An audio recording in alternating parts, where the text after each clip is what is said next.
¿Por qué el Evangelio está encubierto? Pero aun si nuestro Evangelio está encubierto, entre los que se pierden está encubierto. 2 Corintios 4:3.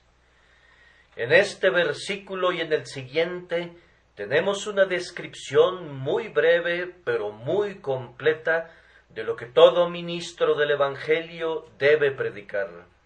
En primer lugar, debe predicar el Evangelio.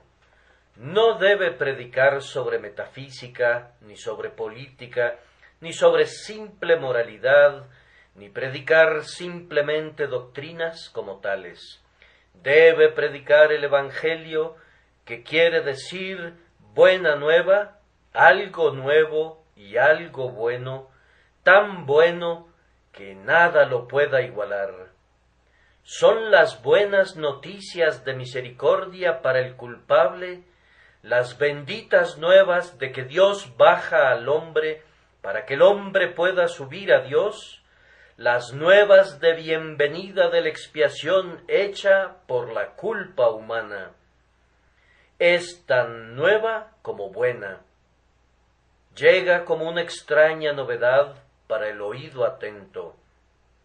La mitología nunca lo soñó, el intelecto humano nunca lo hubiera podido inventar, ni siquiera el intelecto de los ángeles podría diseñar un plan tan justo para Dios, tan seguro para el hombre.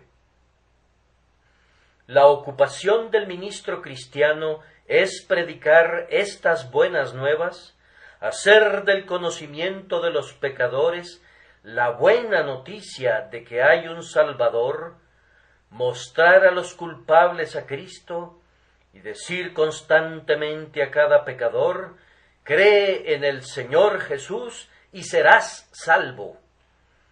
A mí no me importa cuánta sea la cultura o la elocuencia del ministro, aunque pueda hablar con la lengua de los hombres y de los ángeles, si no predica a Cristo y exhorta a los pecadores a confiar en Él, ha equivocado su misión y se ha desviado del gran objetivo para el cual fue enviado. Este Evangelio es llamado en el texto nuestro Evangelio. Por esta expresión entiendo que el ministro debe aceptarlo él mismo en primer lugar antes de presentarlo a otros. Yo debo ver a Jesús como mi Salvador personal para poder proclamar a los demás: miradlo a Él y sed salvos todos los confines de la tierra. Debo ser capaz de decir: vine a Jesús y bebí de ese manantial que da vida.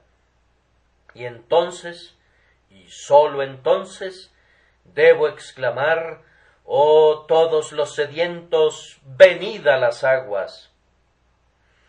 Cuán miserable e infeliz es el que predica a otros un evangelio que no comparte, pone la mesa e invita a otros para que vengan al banquete, mientras él se muere de hambre. Es como un médico atacado por la plaga, que conoce el remedio para la enfermedad, ve que otros se curan por medio de él, y sin embargo se muere con el remedio en su mano. ¡Ay de mí, de todos los destinos más espantosos en el otro mundo, así como más incómodos en esta vida presente! Seguramente que es el destino del hombre que predica a otros lo que él mismo no ha experimentado nunca en su alma. Bien podía llamarlo Pablo nuestro Evangelio, porque lo había salvado a él, el primero de los pecadores, convirtiéndolo en un amado apóstol de Jesucristo. Él bien podía llamarlo nuestro Evangelio, porque lo había sostenido firme en tiempos de persecución y en medio de todos los peligros a los que había estado expuesto, y por el que finalmente ofrendó su vida como sacrificio. También debe ser nuestro Evangelio, para tenerlo y guardarlo, o de lo contrario, no podemos predicarlo con ningún poder. En el versículo que sigue a nuestro texto, se dice algo más de este Evangelio. Se le llama el Evangelio glorioso. Había algo en él que despertaba y encendía los pensamientos más nobles en el apóstol. Pablo no se vanagloriaba. Lejos esté de mí el gloriarme, decía, pero había una excepción, sino en la cruz de nuestro Señor Jesucristo. No se presentaba como un mero apologista del Evangelio, ni decía, puedo defenderlo contra todos y sostener que es razonable. Se gloriaba en él como la verdad suprema y más elevada, más sabio que toda la sabiduría de los estoicos, y más lleno de alegría que todos los placeres de los epicúreos. Se gloriaba en ese Evangelio que trae perdón total y gratuito al penitente, ese Evangelio que toma a los más viles y más bajos de los hombres y los hace príncipes en la corte del Rey de Reyes, ese Evangelio que llega a los hombres que viven en la pobreza, en la esclavitud, en la degradación de la superstición, en la idolatría y en el crimen, y los saca del pozo horrible y del lodo, y pone sus pies sobre la roca de la eternidad, los lava, los viste, pone un cántico nuevo en sus bocas, los protege para que no caigan, y por último, los lleva donde verán el rostro de Dios y morarán para siempre en su presencia. Es ciertamente un evangelio glorioso el que puede hacer todo esto, pero la mayor parte de los hombres se comporta como el gallo que escarba en la basura, que cuando encontró una perla, dijo que hubiera preferido hallar un grano de cebada. Piensan más en su maíz y en su vino y en sus fiestas y su alegría que en las cosas inefablemente gloriosas del reino de los cielos. Oh, que tuvieran la suficiente sabiduría para percibir las glorias de este glorioso Evangelio. Pablo más adelante lo llama el Evangelio de la gloria de Cristo. Y bien que podría serlo, porque todo él trata de Cristo de principio a fin. Denme un predicador verdadero del Evangelio de la gloria de Cristo, y yo gustosamente lo escucharé. Me gustaría que fuera un ministro educado, de ser posible, porque no hay necesidad de que mi oído sea torturado con errores de gramática. Pero no me preocupo tanto por eso, sino por el otro tema. Preferiría escuchar el Evangelio de Cristo predicado con errores gramaticales que escuchar la mejor filosofía expuesta en las frases más ordenadas, pero que hace a un lado el Evangelio de Cristo. Cuando se pone la mesa para la cena, es bueno tener un mantel limpio de damasco y la vajilla de porcelana, los vasos de cristal cortado y la cuchillería adecuada y en sus lugares apropiados. Pero si no hay comida en los platos, todas esas cosas son una mera burla para los hambrientos que están esperando ser alimentados. Con mucho más gusto iría a una mesa desnuda y comer en un plato de madera algo para calmar mi apetito, que ir a una mesa bien puesta en la que no hubiera nada que comer. Sí, a quien debemos predicar es a Cristo, a Cristo, a Cristo, y si lo hacemos a un lado al alma misma del Evangelio. Los sermones sin Cristo causan regocijo en el infierno. Los predicadores sin Cristo, los maestros de catecismo de los domingos sin Cristo, los líderes sin Cristo, los que distribuyen folletos sin Cristo, ¿qué hacen todos ellos? Simplemente ponen a trabajar al molino sin poner maíz en su tolva. Todo su esfuerzo es inútil. Si ustedes hacen a un lado a Cristo, simplemente están dando golpes al aire o van a la guerra sin ningún arma con la que puedan golpear al enemigo. Querido amigo, si no eres convertido, déjame hacer una pausa durante unos instantes para recordarte que este no es un evangelio del yo, ni un evangelio de obras, ni un evangelio de bautismo, ni un evangelio de sacerdotes, ni un evangelio de ministros, sino que es el evangelio de la gloria de Cristo. Olvida a quienes lo predican si quieres, pero, no olvides al Salvador sangrante y agonizante, a quien se te pide que veas. Tu esperanza debe estar en Él y sólo en Él. A Él con afecto te dirigimos y le rogamos al Espíritu Santo que cierre tus ojos para todo lo que no sea Él, a quien Dios ha establecido para ser propiciación por el pecado.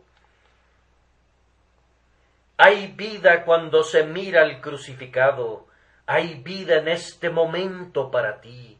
Entonces, mira, pecador, míralo a Él y sé salvo, a Él que fue clavado en el madero. No son tus lágrimas de arrepentimiento, ni tus oraciones, sino la sangre la que expía por el alma. En Él, que la derramó por ti, cree de inmediato y pon sobre Él tu carga de iniquidades. Por sus azotes somos sanados. ¿Qué más querrías? Y Él se ha hecho nuestra justicia. Te invita a ponerte el mejor traje del cielo. Oh, ¿cómo podrías estar mejor ataviado? No dudes en darle tu bienvenida. Dios ha declarado que no queda más por hacer, que a su tiempo una vez apareció en el mundo y completó el trabajo que inició. Con esta introducción más bien larga, llego a los 3 puntos sobre los que voy a hablar brevemente, aunque muy solemnemente, porque creo que tiene que ver con muchos de ustedes. Así que, primero, pregunto, ¿por qué está este evangelio encubierto para alguna gente? Segundo, ¿cuál es el estado de aquellos para quienes está encubierto? Y tercero, ¿qué se debe temer en lo que concierne a ellos en el futuro? Primero, ¿por qué está encubierto este evangelio para algunas personas? Es evidente que hay algunas personas en el mundo que no entienden el evangelio, y me atrevo a decir que el evangelio nunca es entendido hasta que es recibido. Podría pensarse que los hombres podrían muy rápidamente entender algo tan simple como crean y vivan. Sin embargo, los que hemos sido convertidos debemos confesar que no entendimos el evangelio hasta que lo recibimos. Estoy seguro de que nunca entendí el plan de salvación hasta que creí en el Señor Jesucristo, y cuando creí, todo el tema me pareció tan simple que me pregunté por qué no lo había entendido antes. Ustedes observan que el apóstol declara que no fue su culpa que el evangelio estuviera encubierto para algunas personas, y aunque no nos podríamos comparar con ningún apóstol, tenemos tan claro este punto de lenguaje sencillo como cualquier apóstol de los que han vivido. Si nuestro evangelio está encubierto para cualquiera de nuestros oyentes, no es por el lenguaje fino que utilizamos. Nos parece que hay quienes, al predicar el Evangelio, caen en una oratoria tan elocuente que su Evangelio está encubierto para los que lo oyen, pero esto no es un pecado del que se nos pueda acusar. Utilizamos lo que Whitefield llamó lenguaje del mercado. Usamos mucho más las palabras sencillas que las complicadas. Si tuviéramos que encontrar al Evangelio a través de los tipos y símbolos de la ley, podríamos tener dificultad en entenderlo, pero el Evangelio que tenemos que predicar es este simplemente: cree en el Señor Jesús y serás salvo. Confía en Él, que sufre como sustituto en tu lugar, y serás salvo. ¿Puede haber algo más sencillo que eso?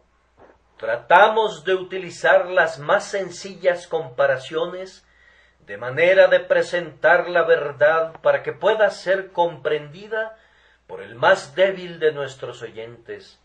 Es un asunto de conciencia, como a la vista de Dios, hablar a los hombres muy sencillamente, de manera que cada uno, después que haya oído el mensaje, se vea obligado a admitir que se le ha entregado muy sencillamente.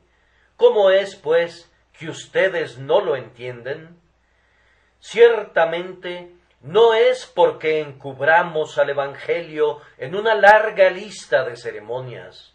Nunca les hemos dicho a ustedes: ustedes deben de ser bautizados en su infancia, deben tener padrinos que prometen todo tipo de cosas en su nombre, y luego, cuando crezcan, deben ser confirmados y deben asumir la responsabilidad ustedes mismos. Oh, no, nunca hemos hablado así. Los dirigimos a la Biblia divinamente inspirada y les decimos que todo lo que necesitan saber está sencillamente registrado allí.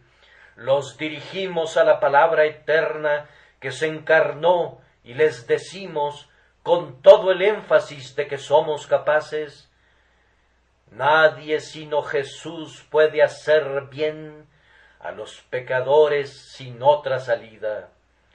Les rogamos que no confíen en las formas ni en las ceremonias, sino que busquen sólo a Jesucristo y a Él crucificado, de manera que no puede ser por falta de sencillez que el Evangelio no es entendido. Y, además, no puede ser por ninguna oscuridad en el Evangelio mismo. Me atrevo a decir que no hay proposición en el mundo más sencilla que la que el Evangelio nos presenta. La fórmula 2 por 2 es 4 es tan sencilla que la mente de un niño puede entenderla, y el grado de inteligencia que puede comprender eso, hasta donde concierne al intelecto, es suficiente para comprender la declaración de Pablo: fiel es esta palabra y digna de toda aceptación, que Cristo Jesús vino al mundo para salvar a los pecadores. O la declaración de Juan: el que cree en el Hijo tiene vida eterna. Confiar en Jesucristo, hasta donde ello es un acto intelectual, es un asunto que no requiere la más pequeña educación. No hay necesidad de sentarse y hacer cálculos. Aquí está Jesucristo tomando el lugar del pecador, y Dios castiga la culpa del pecador en Cristo, en lugar de castigar al pecador. Todo lo que se le pide al pecador es que confíe que Cristo lo salva, y tan pronto como hace eso, él es salvo. ¿Qué podría ser más sencillo que eso? Yo concedo que, en la manera como se predique el Evangelio algunas veces, hay oscuridad, pero no hay oscuridad en el Evangelio mismo. Bien, pues, si así es, y es así, ¿por qué es que el Evangelio está encubierto para algunas personas? La respuesta es que el Dios de esta edad presente ha cegado el entendimiento de los incrédulos. Veamos cómo es esto. Primero que todo, el Evangelio está encubierto para algunos hombres debido a que nunca han sentido que el pecado sea un mal. Dicen, ¿por qué nos hablas acerca del castigo del pecado? ¿Por qué nos dices que Dios castigó a su propio Hijo en lugar de los pecadores? Creemos en la paternidad universal de Dios, así que no necesitamos de ninguna doctrina de sustitución. Ustedes creen que es poca cosa ofender al Dios Altísimo, pero Él cree que eso es una cosa muy grave. ¿Ustedes consideran que el pecado es algo sin importancia, que escasamente vale la pena pensar en él? Pero Dios lo considera como una cosa terriblemente pecaminosa y mala y maldita, que Él no perdonará de ninguna manera, excepto en aquellos que confían en su Hijo, el sustituto y Salvador divinamente designado. Si se dieran cuenta de lo que es el pecado, pronto entenderían el Evangelio. Si el Espíritu Santo les enseñara que el pecado es la cosa más mortal y más condenable que puedan concebir, de inmediato entenderían la gloria del Evangelio, que les muestra cómo pueden ser librados de su maldición, de su castigo y de su poder por medio de la misericordia de Dios, al dar a su Hijo unigénito para morir en lugar de ustedes. Tú amas el pecado, eso es un hecho, y supones que el pecado no es más ofensivo a Dios de lo que es para ti. Infeliz de ti, estás fascinado por la serpiente que ha llenado tus venas con el veneno que arderá en ti para siempre, a menos que mires por la fe a Él, que fue colgado en la cruz, igual que Moisés elevó a la serpiente de bronce en el desierto, para que todos los que la miraran pudieran vivir. Quiera Dios darte gracia para que veas al pecado como Él realmente lo ve, pues entonces te darás cuenta de tu necesidad de un Salvador, y prestarás atención al Evangelio que te invita a creer en Él para que puedas ser salvo. Otra razón por la que los hombres no entienden el Evangelio es que no se entienden a sí mismos. Algunos de los aquí presentes hoy piensan que se pueden salvar a sí mismos. Sé cuáles son los pensamientos de ustedes. Para este efecto son, si se comportan lo mejor posible, si dicen sus oraciones, si asisten a la iglesia o a la capilla, si dan limosnas a los pobres, entonces se irán al cielo. No han aprendido todavía que todo lo que hacen está manchado con la lepra del pecado y por tanto no puede ser aceptable para Dios. Sus mejores obras son malas, pues las hacen pensando que pueden ser salvos por medio de ellas. El egoísmo, por tanto, está en el fondo de ellas. No están sirviendo a Dios mediante esas buenas obras. En todo momento están tratando de servirse a ustedes mismos. Si se conocieran mejor, sabrían que todas esas obras no son sino solo pecado, hasta que el Espíritu Santo los conduce a conocer su necesidad de Cristo como el verdadero Salvador que necesitan. Si no estoy en la miseria, no tengo necesidad de los regalos de la caridad, y si ustedes no saben cuán necesitados son espiritualmente, nunca solicitarán la ayuda de Cristo.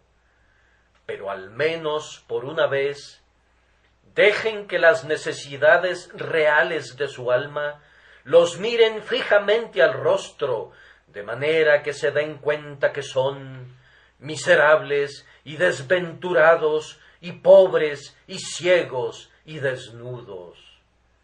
Entonces el sencillo mensaje del Evangelio, cree en el Señor Jesús y serás salvo, será tan bienvenido en el alma de ustedes que casi saltará fuera del cuerpo para agarrarlo. Otra razón más de por qué los hombres no entienden el Evangelio es porque su voluntad no está sometida. Queremos saber, dicen, por qué son tan estrictos los requerimientos del Evangelio. Oh, señores, ese no es el lenguaje adecuado que pueden usar para con su Dios. El mensaje para ustedes es: si no os volvéis y os hacéis como los niños, jamás entraréis en el reino de los cielos. Ese espíritu fanfarrón que dice: ¿por qué es este el único camino de salvación? ¿Por qué se nos impone este precepto? ¿Quién es Jehová para que yo escuche su voz? Ese espíritu ha sido la eterna ruina de muchos. No hay probabilidad de que llegues a entender el Evangelio mientras pienses así. Desciende, hombre, desciende. No hay bendición para ti mientras te coloques tan alto. Que el Señor te dé a conocer las corrupciones y abominaciones que habitan en tu corazón, para que en la presencia del Dios 3 veces santo te rebajes en tu propia opinión y adoptes una conducta más humilde. Pero mientras tu voluntad malvada te diga: no haré lo que Dios requiere, no hay ninguna esperanza de que seas capaz de entender el Evangelio. Hay algunos que no pueden entender el Evangelio porque interfiere con sus intereses mundanos. Si sacas una moneda de tu bolsillo y cubres con ella la palabra Dios en tu Biblia, por supuesto que ya no puedes ver esa palabra. Hay una gran cantidad de hombres que nunca pueden ver nada que no sea dinero, dinero y dinero. No ven más allá de sus libros de contabilidad, nunca se elevan a nada que sea divino y sagrado, no tienen más espiritualidad que un montón de cerdos ante su comida. Dicen que no pueden entender el Evangelio, pero ¿cómo pueden entenderlo cuando su entendimiento ha sido roído completamente por la úlcera de su oro? Hay muchos aquí que no me conocen, pero quisiera hacer esta pregunta a cualquiera de los que no entiendan el Evangelio.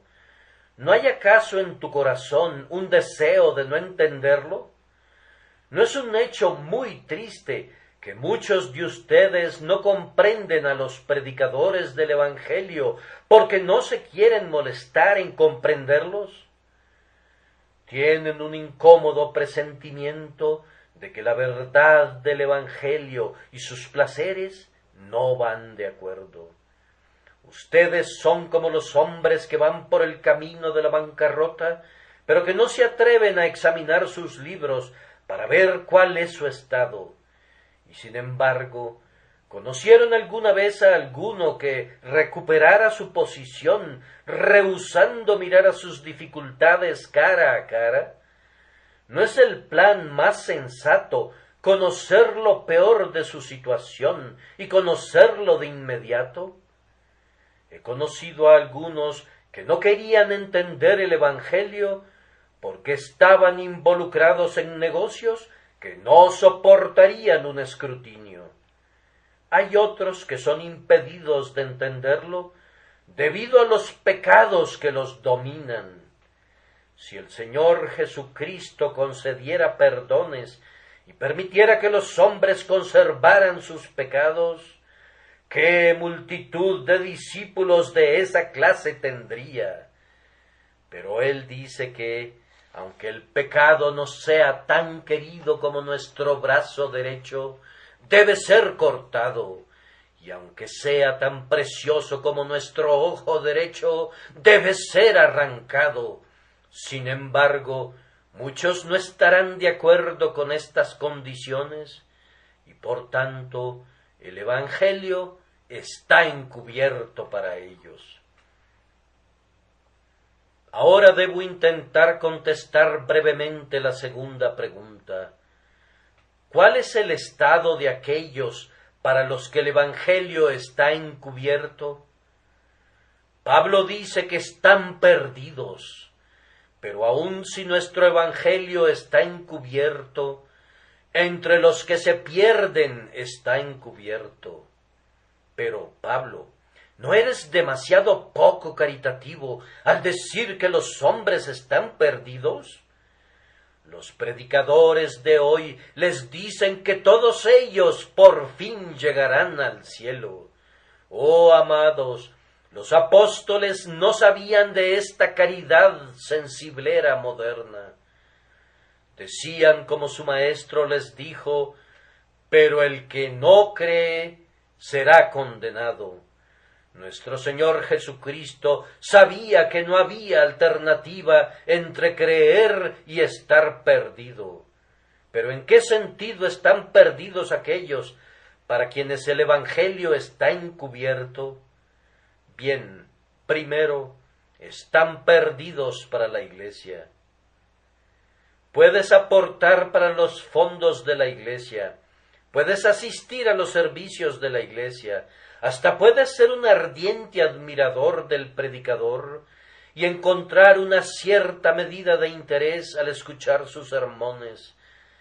Pero si el Evangelio está encubierto todavía para ti, si no lo entiendes y no crees en el Cristo de quien habla, estás perdido para la Iglesia de la cual muchos a tu alrededor son miembros, y si permaneces como eres, estarás perdido para la única gran Iglesia de los primogénitos, y nunca formarás parte de la Asamblea General de los redimidos alrededor del trono de Dios arriba.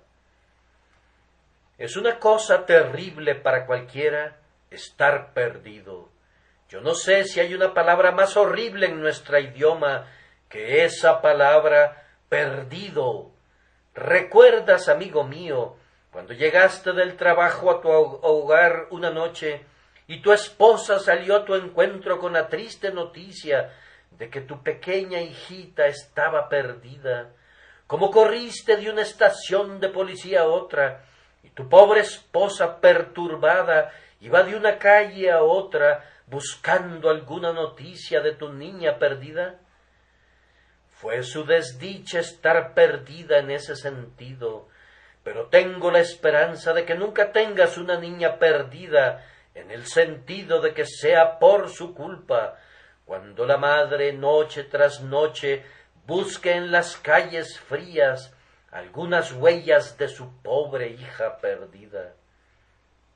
Ah, pecador, tú estás perdido para Dios en ese sentido.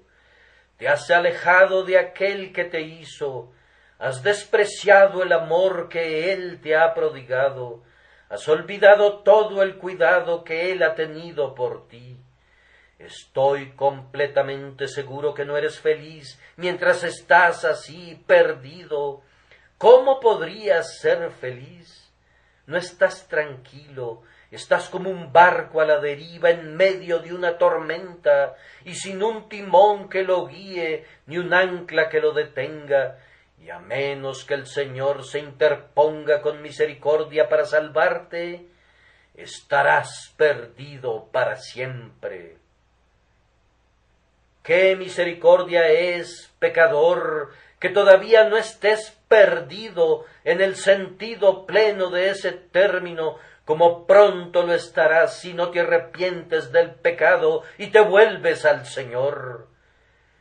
Pero es una cosa terrible estar perdido aún ahora, y si no eres salvo, estás perdido. Debes ser o lo uno o lo otro. No puedes ser salvo parcialmente y perdido parcialmente. Yo les pediría a cada uno de ustedes hoy que hagan lo que le pedí a mi congregación que hiciera el otro día. Ustedes o están perdidos o son salvos. Así que ustedes deciden cuál palabra se aplica al caso particular de ustedes. ¿Pueden escribirla en una hoja y firmarla? Yo recuerdo que en esa ocasión previa, cuando hice esta petición, hubo un hermano que después de explorar con sinceridad su corazón, sintió que estaba perdido, así que él escribió esa palabra y firmó su nombre al pie. Cuando lo hubo hecho y vio la palabra perdido escrita con su propia mano y con su firma, sintió que podría ser traída como evidencia contra él en el último gran día, y se quebrantó su corazón que nunca antes se había quebrantado, y vino como un verdadero penitente a los pies del Salvador. Y antes que esa noche pasara, pudo escribir él mismo, salvo, de manera tan cierta como antes había reconocido que estaba perdido. Yo ruego porque la experiencia de este hermano pueda ser repetida por muchos de ustedes hoy. No duden en analizar atentamente su propio caso. Si ustedes son salvos, no es difícil que ustedes mismos lo sepan, y si no son salvos, es bueno que lo sepan de inmediato. Si piensan que son salvos cuando no lo son, su ruina será más terrible, porque no tuvieron el valor de encontrar la verdad. Si hay alguna duda acerca de este asunto, que se aclare de una vez. Vayan a Jesucristo en este preciso instante y confiesen su pecado a Él, y confíen en que su preciosa sangre los lavará completamente. Entonces ya no estarán más perdidos, sino que serán salvos en el Señor con una salvación eterna.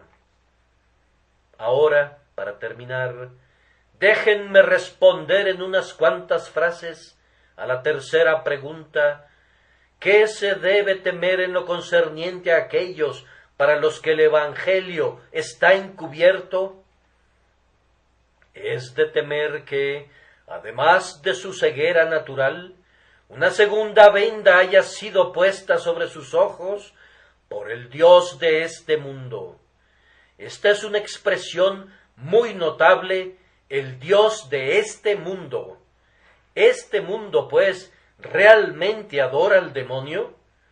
Hay personas que adoran al demonio en ciertas tierras lejanas, y levantamos nuestras manos con horror y decimos: ¡qué gente tan terriblemente mala! Sin embargo, en nuestra tierra también hay muchos adoradores del demonio. El amante del placer, ¿qué es sino un adorador del demonio? Es al demonio vestido con sus mejores galas a quien adoran algunas personas, pero es el demonio. Algunos adoran al demonio de pezuñas de oro, pero es el mismo demonio de todos modos. Si yo me perdiera, me daría lo mismo que estuviera perdido en una mina de oro o en una de carbón. Si fuera a romperme el cuello contra un bloque de oro, sería igual que me lo fuera a romper contra un bloque de piedra. De manera que, si ustedes están perdidos, encontrarán muy poco consuelo pensando que están perdidos de una manera más respetable que otros. Cuando el Dios de este mundo llega a un hombre que por naturaleza ya está ciego, él busca redoblar su seguridad, vendando sus ojos tan cuidadosamente que la luz del Evangelio estará aún más completamente encubierta. Si tal hombre asiste a un lugar de adoración, el demonio lo convence de que no es un pecador, de manera que no se siente aludido por las advertencias y exhortaciones del predicador. Otro dice: no pretendo preocuparme por estas cosas, mi única meta es triunfar en el mundo. Sí, simplemente así, el Dios de este mundo ha cegado sus ojos. Tan efectivamente ha cegado Satanás al hombre que no puede ver su propia depravación. Oh alma, ¿de qué te sirve ganar todo el mundo y perderte para siempre? ¿De qué sirve que mueras sobre una cama mullida para despertarte entre los perdidos que están en el infierno? Que Dios nos dé a todos la gracia de ver a estos dos mundos bajo su propia luz. Si el otro mundo es algo sin importancia, juega con él. Si este mundo lo es todo, que sea todo para ti. Puesto que tú tienes un espíritu inmortal, piensa bien dónde va a pasar la eternidad ese espíritu tuyo. Puesto que todos pecaron y no alcanzaron la gloria de Dios, entonces tú eres un pecador y tú necesitas salvación. Entonces te lo ruego, confía en Él, que sólo Él puede salvar al culpable, porque no hay otro nombre debajo del cielo dado a los hombres en que podamos ser salvos, sino el nombre de Jesús, y Él es capaz de salvar plenamente a todos los que vienen a Dios por medio de él. Acabo de decir que les suplico que confíen en él, y eso hago. Sin embargo, este es más un asunto de ustedes que mío. El predicador del Evangelio debe tomar en serio su trabajo, pero una vez que él ha entregado fielmente su mensaje, la responsabilidad se transfiere a sus oyentes. Vive Dios, que no llevaré la responsabilidad de ustedes sobre mí. Ante nuestro propio Maestro debemos sostenernos o caer. Pero, como tu amigo, como uno que devotamente desea que no te pierdas, te suplico que busques en Dios la gracia para deshacerte de las escamas de tus ojos, de manera que puedas ver el pecado y la salvación y todo lo demás tal como son a sus ojos, y puedas mirar a Jesús y encontrar la vida eterna en Él. Jóvenes, algunos de ustedes tal vez van a la Universidad de Oxford o de Cambridge. Bien, estudien duro, sean estudiantes sobresalientes si pueden, pero junto con todo el conocimiento que puedan adquirir, obtengan un entendimiento claro de las cosas eternas y busquen la sabiduría que viene de arriba. Cuando reciban los títulos que el conocimiento terrenal les proporcionará, también lleven el título más elevado que Dios les dé como hijos del reino, hijos de Dios por la fe en Jesucristo. Siéntense a los pies de los teólogos y los filósofos si quieren, pero siéntense también a los pies de Jesús y aprendan de Él, y así tendrán el honor y la gloria que duran para siempre. Busquen el honor que viene de Dios, que sólo se puede encontrar cuando se cree en Jesús y se busca agradarlo en todas las cosas. Mi tiempo se ha terminado, y el tiempo de ustedes para el arrepentimiento y la fe casi se ha terminado. Que las realidades de la eternidad se graben profundamente en todos nosotros y que estemos preparados cuando la muerte nos llame a presentarnos ante Dios, a demostrar que el Evangelio no estuvo encubierto para nosotros y no estemos entre aquellos que están perdidos. Que Dios nos salve por su gracia, por medio de Jesús. Amén.